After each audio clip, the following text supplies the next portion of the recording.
And you went to Dr. Joseph before this all blew up. Yes. So he cannot say that he wasn't warned. He was aware.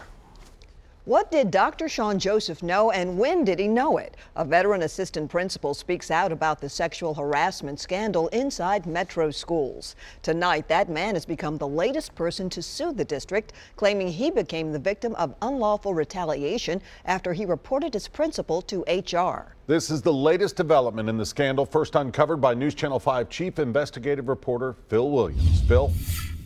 Well, guys, this latest lawsuit, the seventh so far in this scandal, asks for $300,000 in damages for the emotional distress caused by the district's retaliation. It comes as the embattled schools director is attempting to negotiate a deal that would force taxpayers to buy out the rest of his contract. I'm doing this because it has to be done. No one should ever have to endure what I had to endure in that building for 4 years. Howard Jones is a veteran assistant principal for Metro Schools and the pastor of a local church. But what he had to endure here for 4 years inside John F. Kennedy Middle School under longtime executive principal Sam Braden, Jones says was hellish. The things that I've had to deal with in this school, under the guise of education, would make Stormy Daniels blush. Last year, following an exclusive News Channel 5 investigation, Braden became the face of a scandal that has already cost taxpayers more than $350,000 in legal settlements. I'm not going to talk about an open investigation. I appreciate you, though. And helped to put Dr. Sean Joseph's future as director of schools in jeopardy. And you went to Dr. Joseph before this all blew up. Yes. Jones says he personally warned Joseph before it became a scandal that Braden was trouble. I said that sexual harassment is going on.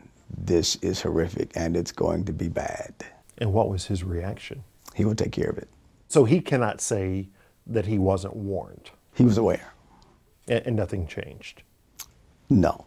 Jones says the moment he had feared for this to happen to me, I feel like, yeah, it could happen to anyone. Came when this JFK employee came to him in December 2017, complaining that Braden was trying to coerce him into sex. Jones knew he had to report his boss to HR, but he also suspected it wouldn't be easy. Because it's going to put us all in a precarious situation. Why? Because of a culture of retaliation. Inside that school? Inside of Metro schools. Not just that school, but definitely, particularly, that school with that particular executive principal. Our investigation discovered that Braden was called to central office where an HR manager attempted to put him on administrative leave pending the outcome of an investigation. That's when Joseph's number 2 HR official, Sharon Patiller, intervened. Braden was allowed to go back to work the next day. When I arrived at the building, Dr. Braden looked at me and said, "You know my father was a murderer." You interpreted it as a threat? Yes.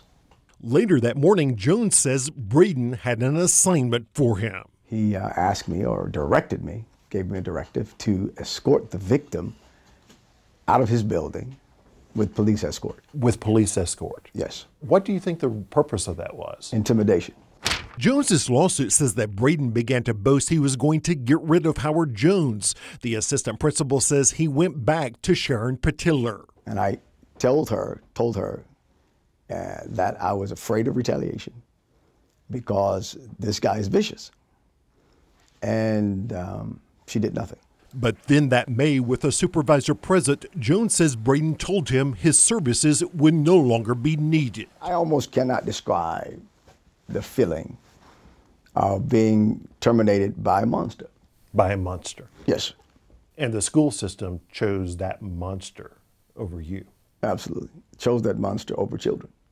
According to the lawsuit, Joseph's HR department told him Braden could fire whom he pleased. If I have to report someone being abused or someone being harassed, and it is by law that I must stand up and cover them, who's supposed to cover me?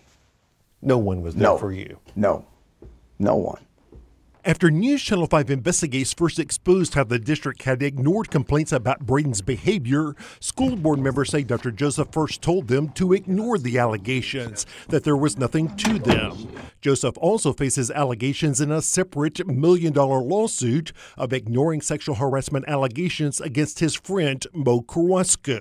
The retaliation and the things that we've had to endure didn't just start. It didn't start with Joseph, but if I'm at the helm, I've got to make some changes with it. Jones says he faults Joseph and his team not for creating the problem, but for being willing to ignore it. If you send me to a school or send me to a building and the building is not clean, I don't leave it dirty. I clean it up. And I don't say, well, because it was been dirty before me, I want to leave it dirty. It's my responsibility as a leader to lead, to make that difference. Now, after Dr. Braden terminated Mr. Jones, the assistant principal filed an EEOC complaint against the district. The lawsuit says Metro Schools eventually found him another job. Tonight, the district is not commenting.